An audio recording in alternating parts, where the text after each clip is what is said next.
Hello, I'm taking on a challenge to beat every playable Nintendo published game. Welcome to the next episode. The next game is Game & Watch Super Mario Bros. This one was the first game in a new series, the Crystal Screen series, which was the final series of Game & Watch games, at least when it comes to the classic LCD titles. Technically, they made the new color screen games in the 2020s, but those were mostly just emulator boxes that played Mario and Zelda games, so as far as the classic LCD Game & Watches go, this is the last one.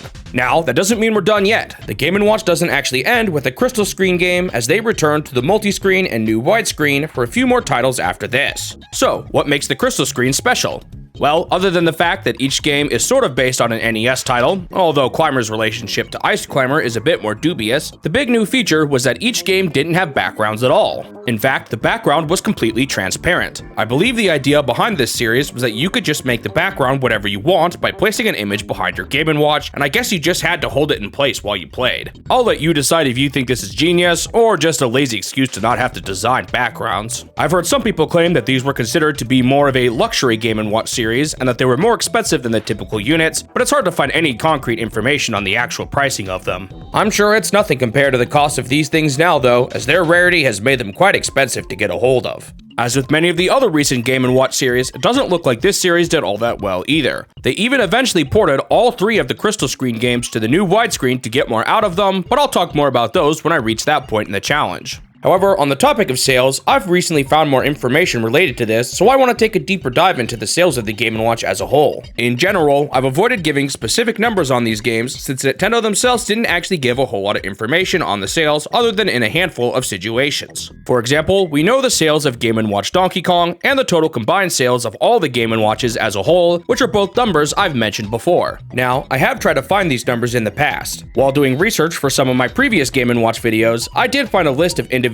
sales in a few locations, which I have used as a general guide when talking about the overall sales. However, I wasn't completely confident about where these numbers came from, so I've generally avoided being specific in my videos. Looking deeper into these numbers, I found that most of these come from estimates provided by Game & Watch enthusiasts back in the day. I couldn't entirely track down their methods, but it seems like they would use a list of known serial numbers to provide a rough range of how many were produced. So while they may not be completely accurate, they probably still give a good idea of roughly how many were sold. Through this investigation, I also found out that Nintendo actually provided a list of the total sales of the Game & Watch from year to year. To my surprise, they revealed this through a Japanese strategy guide for the upcoming Game Boy Gallery game. Kind of wild that this is where they finally revealed this info. While it doesn't give specifics on each individual game, we can use this to verify the general pattern that these fan estimates show. The handheld started in 1980 with the Silver Series and saw moderate success with over 3.7 million units sold. From here, it continued to ramp up. In the next year, with the introduction of the Gold Series and the Widescreen Series, the sales doubled up to 7.4 million units sold globally.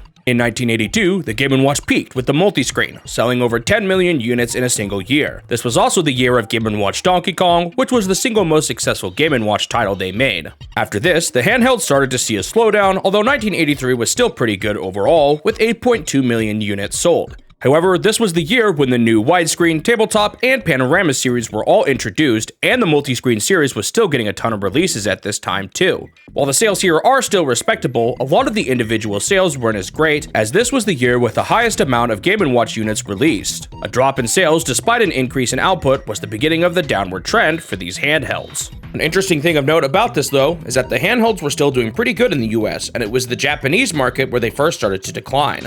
After this, things unfortunately started to take a nosedive. 1984 was their worst year yet, dipping below their first year despite the release of the Super Color and the Micro Versus series. 1985 was even worse. Only one game was released during this year, and Nintendo stopped releasing new Game & Watches in Japan altogether. That brings us to 1986, where we are now. The Crystal Screen launched as one of Nintendo's last major efforts to save the handhelds, and well, it didn't pan out all that great. They only just barely managed to sell over 1 million units this year, and this was the lowest point for the franchise yet. The Game & Watch still held on for a few years, even seeing a few bumps every now and then, but as I've stated in my previous videos, we are definitely past the prime time of the Game & Watch. One interesting thing you'll notice is that I said that the Game & Watch games stopped releasing in Japan in 1985, which is a point we already passed. I didn't mention this before because I had heard of a few different points in time where this officially happened, so I wasn't really sure what the exact time was. The list of Nintendo products page I'm using even incorrectly lists every single Game & Watch release date as a Japanese release date, which definitely isn't true.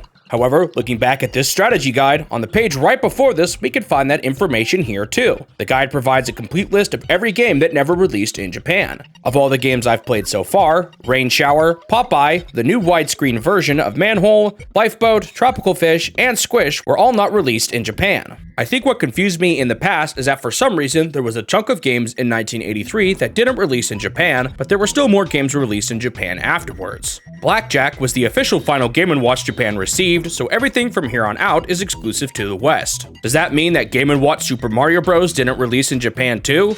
Well, sort of. The game never saw an official release in Japan, just like all the other Game & Watches from this point onward. However, in 1987, Nintendo in Japan held a competition for Famicom Grand Prix F1 race, where 10,000 winners received a special disc-oon version of Super Mario Bros.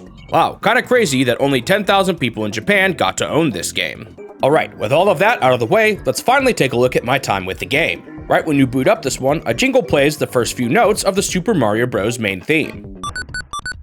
In this one, we're back as Mario, and we can even see his hat, mustache, and overalls this time around. That being said, man, some of his sprites in this one make him look super angry for some reason, and honestly, some of these even make it look like he's making some pretty rude gestures. I think he's supposed to be pointing, but man, this pose in particular makes Mario look really upset. Similar to Game & Watch Squish, this one features a scrolling stage, and this time you've got an end you're working towards. Something interesting about this is that it makes this game technically the first game with Mario that features an auto-scrolling stage, predating Super Mario Bros. 3 by almost 2 years. In this game, you move around left and right, and you can jump. Once airborne, you can also move left and right to navigate onto higher platforms. It obviously doesn't feel as good as the original Super Mario Bros., but for an LCD game, I think it works fine. The first level is pretty simple, with the distance remaining being displayed in the top right. Apparently, the manual says this level takes place in a canyon. I guess I was supposed to print out a canyon or something and place it behind the game. After this, I see Peach at the end of the stage. I guess I rescued her already? Well, that isn't exactly true, but I'll get more into that later. The next level is supposed to be a gym, and it's another auto-scroller, this time with these weird pinwheel-looking platforms. I got completely bamboozled by this level, as I stupidly assumed I could just jump over this obstacle, but instead I got squished like Ziggy the Maze Man. I reached the end of the level on my next try though, and it was on to level 3.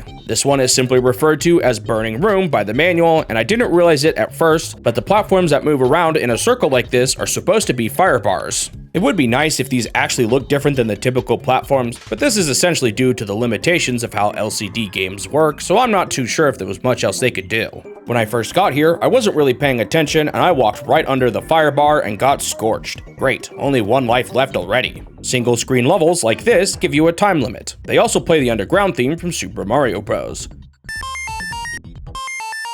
Anyway, I made it on the next attempt, although it was kind of close. Level 4 is a water channel, and as a result, the physics are completely changed here. I don't fall anymore, and I can navigate the stage freely up and down. It's kind of impressive how much variety there is here, honestly. There's more to this than any other Game & Watch game I've played up until this point. When I played it, I actually thought it was just a top-down perspective or something, but the manual pretty clearly shows that it's an underwater level. Eventually, you pop out of the channel, and you're back to the normal physics for the ending. Alright, I may only have one life left, but according to the manual, I'm halfway there. The next level is another pretty standard auto level, and the manual just calls this one Hop. Unfortunately, I didn't follow the manual's advice, as I forgot to hop, and I ended up walking straight off the edge. I think I was looking away or something and thought it was safe. Back to the start for me. On the next run, I definitely did not fail and fall into a pit and restart right away.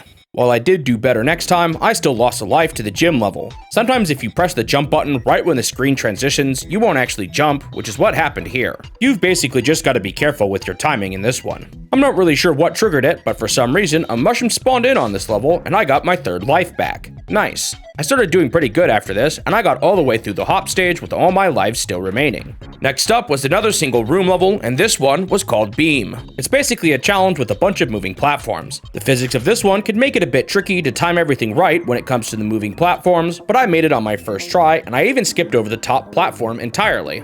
The next level was called Maze, which has some tricky dead ends that you can get stuck in if you're not careful. At the end of this level, there was a weird section where you have to make a choice between 3 paths. Yeah, this is basically pick a path. I unfortunately made the wrong choice on my first attempt, and I was sent back to the beginning of the level. Nice one, game. Real funny. After losing another life due to jumping when the screen transitioned, I once again chose the wrong path and went back to the start again. Ugh, really? I guessed every possible incorrect path first? Thankfully, I think the correct path is always consistent on this one, so once I figured it out, I didn't fall for this anymore. Next up was the final level, Burning Road. This one is a ton of those single room challenges all strung together, and it's covered in fire bars. I think the notes played here are supposed to sound like the original castle music, but it's kinda hard to tell with how simple it is. This level is actually pretty long, and I got scorched by a fire bar, bringing me down to my last life. There are some pretty tight maneuvers you have to make here, but eventually I started to realize that a lot of these rooms were pretty consistent, and I could use the same patterns to get through them once they started to repeat. There was a brief auto-scrolling section at the end, and somehow I cheesed the game and completely skipped over a hole here. I must have moved to the right the moment the screen transitioned or something. Geez, talk about lucky. At the end, I rescued Peach and hearts surrounded her once I made it to her. You also get this really funny sprite of Bowser being kicked out of the castle, which is apparently floating in the sky in this game. It's pretty funny that they show him despite him not actually appearing anywhere else in the game.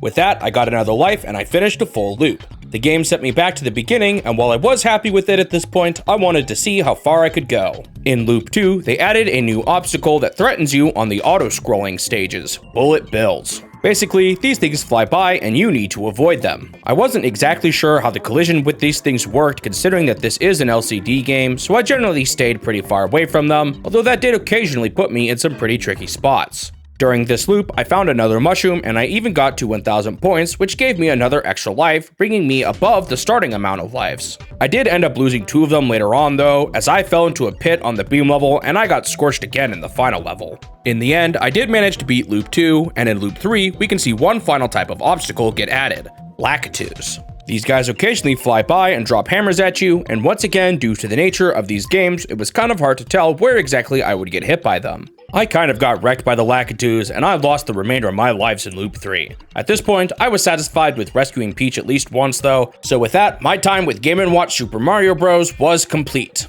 Well, sort of. Something came up while I was writing the script that threw me for a bit of a loop as to whether or not I had chosen a good ending point. Typically, with endless games like this, I personally don't consider maximum scores or reaching the maximum possible loop as the one and only ending point. I see it more as a part of 100% or something akin to beating a game on a harder difficulty. Now, I already know not everyone agrees with me on this, but at this point, it's probably not something I'm going to change. I go into more detail on this topic in my FAQ, so you can check that out in the description if you want to read more about my reasoning behind this. Anyway, because of this, I saw reaching Peach and seeing Bowser thrown out of the castle as a good win condition, and I was fine not beating the hardest loop. However, while I was writing the script, I read the manual to this one, and in it, Peach describes the story of the game through a letter, and the contents of this letter confused me for a bit. Peach describes that she has been captured by Bowser. She tells the player that they must brave through 8 worlds to rescue her, and after each world, an illusion of Peach will guide Mario to the next world. Hold on, before going further on this, I want to point out that Peach apparently has the power to project illusions of herself in this game. I wonder why she never uses it anywhere else.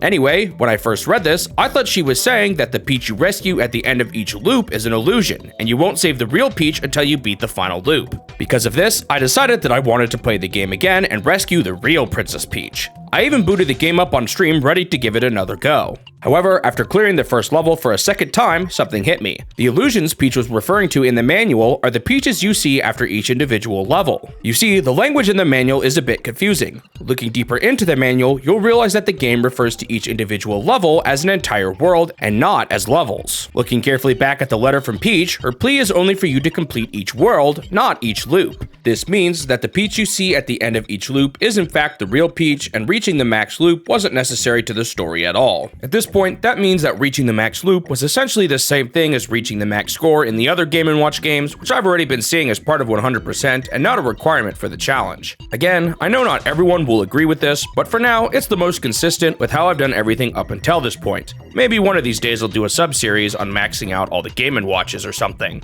So, despite almost returning to this one to play it more, it turns out my time with Game & Watch Super Mario Bros. Was complete after all.